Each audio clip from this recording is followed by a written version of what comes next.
Nursing course में हिंदी अनिवार्य होने के कारण विद्यार्थियों की मुश्किलें बढ़ गई हैं।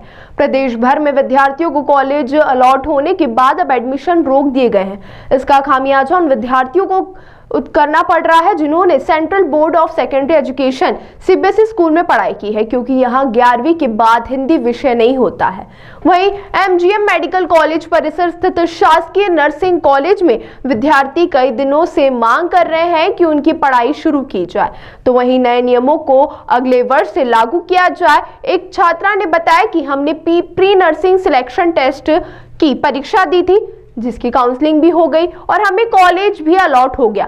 मुझे इंदौर का शासकीय कॉलेज मिला, लेकिन यहाँ आए तो पता चला कि एडमिशन के नियमों में बदलाव हुआ है। तो ये विद्यार्थियों का आरोप है कि एंट्रेंस एग्जाम के पहले जानकारी देनी थी, लेकिन ऐसा कोई आदेश जारी नहीं किया गया और बिना बताए प्रवेश देने से पहले ही बेंच में उलझाकर बाहर कर दिया गया। वहीं इस मामले में कॉलेज प्राचार्य डॉक्टर अंगूरी सिंह ने मीडिया से चर्चा करने से मना कर दिया। मैं एडमिशन के लिए आई थी, काउंसलिंग के लिए, मतलब मेरी काउंसलिंग करवाई तो मुझे अलॉटमेंट लेटर में ये कॉलेज मिला, तो मैं यहाँ पे आई एडमिशन के लिए और डॉक्यूमेंट्स वगैरह सब लेकर आई। मैं 2 दिन से आ रही हूँ, लेकिन जो कल शाम को हमें पता चला कि जो 12th की मार्कशीट है उसमें मैं सुबह 12 बजे से 6 बजे तक मैं लाइन में खड़ी रही। उसके बाद जब मेरा डॉक्यूमेंट वेरिफिकेशन के वो आए टाइम आया, तो उस टाइम मेरे को जो है मार्कशीट देख के बोला कि आप जाओ वेट करो, और वेट करते करते उन्होंने 9 बजा दिया। उसके बाद बोला कि आप कल बताएंगे। उसके बाद फिर ठीक है कल बताएंगे, तो आज हम लोग आ गए सुबह सुबह, फिर भी कुछ नहीं बता रहे और बस वेट ही हो रहा है जब से। क्या बता रहे हैं कि हिंदी सब्जेक्ट ना होने के कारण? हाँ, हिंदी 12th में आपका हिंदी सब्जेक्ट मांग रहे हैं ये लोग, और इंग्लिश तो ठीक है, इंग्लिश है जिनका उनको प्रॉब्लम नहीं है, लेकिन जिनके पास हिंदी नहीं है 12th में उनको नहीं ले रहे। कौन से विभाग से आदेश निकला है? ये वो एमपीएनआरसी जो काउंसलिंग करवा रहे हैं, और उनको ये अभी पता चल रहा है, क्योंकि एग्जाम टाइम पे ऐसा कुछ नहीं था ना, ये फॉर्म भरवाते। अगर ऐसा कुछ होता ना हम खुद भरते, क्योंकि हमें पता था कि 12th में हिंदी नहीं है हमारे पास, तो हम क्यों भरते फिर, और इतना टाइम वेस्ट क्यों करते। हमारा सेंटर भी इतने दूर दूर आया, फिर भी हम गए एग्जाम देने, क्योंकि हमें चाहिए था कि हम कॉलेज में पढ़े और फिर हमारी जॉब लगे अच्छी खासी। एग्जाम हमारा सितंबर। मेरा नाम सानिया है और मैं ओबीसी कैटेगरी से बिलोंग करती हूँ। मुझे यहाँ का यहाँ पे कॉलेज अलॉट हुआ है एमजीएम इंदौर का, और यहाँ पे मुझे 342 पे रैंक पे कॉलेज मिला है। अब यहाँ पे अलॉटमेंट वगैरह सब मिल गया है। हम आज यहाँ पे एडमिशन के लिए आए हैं। आज लास्ट डेट है, 12, 13, 14 लास्ट थी, तो आज हम यहाँ पे लेके आए हैं एडमिशन के लिए। पर सब डॉक्यूमेंट सब सही साठ है, उन्होंने काउंसलिंग करवा लिया है हमारा।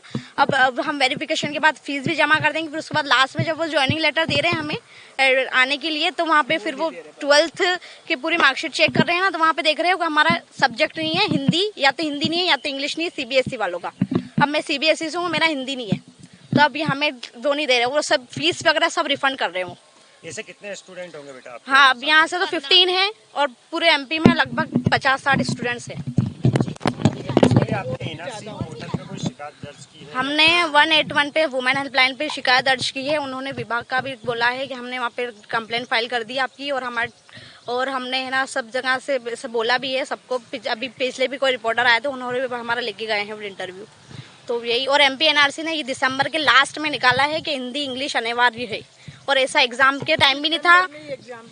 सितंबर में एग्जाम हुई है हमारी, उसमें भी कुछ नहीं था हिंदी इंग्लिश का। पहले भी कितनी हुई है एग्जाम, उसमें भी कुछ नहीं था, और उससे पहले अगस्त जुलाई में की वो रूल बुक निकली थी, उसमें भी ऐसा कुछ नहीं था कि आपका, और ये आईएनसी की मान्यता का कॉलेज है, तो इसलिए हमें अलॉट है। और उसके अकॉर्डिंग ऐसा कुछ भी नहीं है आईएनसी के अकॉर्डिंग कि आप हिंदी इंग्लिश होना जरूरी है। बस यही मामला कि उसके सब्जेक्ट में 12th में हिंदी नहीं है, अंग्रेजी है। पर इनका ऐसा, इनकी जो रूल बुक में लिखा था वही लिखा था।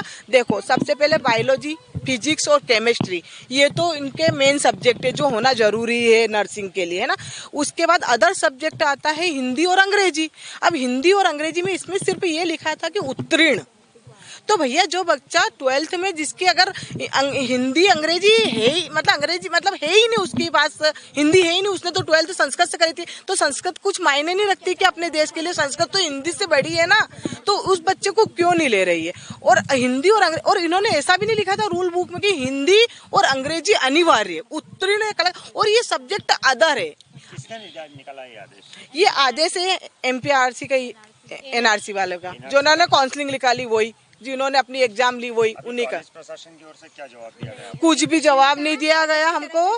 है ना, और ना हमको कुछ बताया, ना कोई आश्वासन दिया कि आपको लेंगे नहीं लेंगे, अभी कुछ भी नहीं है। बस ये पूरे अपने एमपी में यही चल रहा है। देखो मैं ये बता रही हूँ कि बहुत से बच्चे ऐसे भी, जैसे मेरी गुड़िया के पास हिंदी नहीं है, तो ऐसा बच्चा भी होगा जिसके पास इंग्लिश नहीं है। अपने यहाँ 2 सब्जेक्ट ऐसे मतलब बताते हैं सब्जेक्ट के, अपन अपनी मातृभाषा के 2 सब्जेक्ट सिलेक्ट करते हैं, है ना, अपन हिंदी और संस्कृत भी ले सकते हैं 12th में। तो या तो फिर आप यही हटा दो ना कि बच्चों को सिर्फ कंपलसरी हर जगह यही कर दो ना कि हिंदी और अंग्रेजी पढ़ना भैया आपको 12th में। आप अदर भाषा नहीं ले सकते, संस्कृत भी मत लो, आप म्यूजिक भी मत लो, आप क्यों ये सब चीजें करें, क्योंकि बाद में आके ये परेशानी झेलने के लिए। आज मेरी बच्ची मेरा नाम शोभा जादौन है, मैं उज्जैन से हूँ। मेरी लड़की का यहाँ सिलेक्शन हुआ, पर सिर्फ हिंदी ना होने की वजह से इन लोगों का मना हुआ, उसको अलॉटमेंट मतलब यहाँ का ये ज्वाइनिंग लेटर नहीं दिया। प्रोसेस सारी हो गई है, फीस की भी हो गई, सब कुछ भी हो गया, सारे डॉक्यूमेंट भी हो गए, बस खाली अलॉटमेंट मतलब फीस वो नहीं दिया उसको। आइए, मैं सीएम के घर के पीछे रहने वाली लेडीज हूँ, है ना। मुख्यमंत्री जी, अपने माननीय मुख्यमंत्री जी से मैं अरगास चाहती हूँ कि मेरी ये मांग मेरे को पूरी चाहिए। मेरे को मेरी बच्ची का एडमिशन चाहिए, बस सीधी सी बात है। मैं 4 साल से उसको ये संघर्ष करा रही हूँ और आगे अब मैं नहीं करा सकती सर। ये फीस वाला कॉलेज भी मैंने चूज किया कि चलो ठीक है बच्ची को मिल जाएगा। मेरी नहीं कंडीशन होते हुए मैं खुद हेल्थ विभाग में काम करती हूँ, आशा कार्य करता हूँ मैं खुद। मेरी बच्ची के साथ ऐसा हो रहा है, देखो आप भाई, मैं सेवा दे रही हूँ, हेल्थ विभाग को ही सेवा दे रही हूँ। गर्भवती बच्चे में सबकी देखभाल करना यही मेरा काम है। 13 साल से मैं उसी विभाग में सेवा दे रही थी। तो मैं ये लाइन आप जरूर लिखना।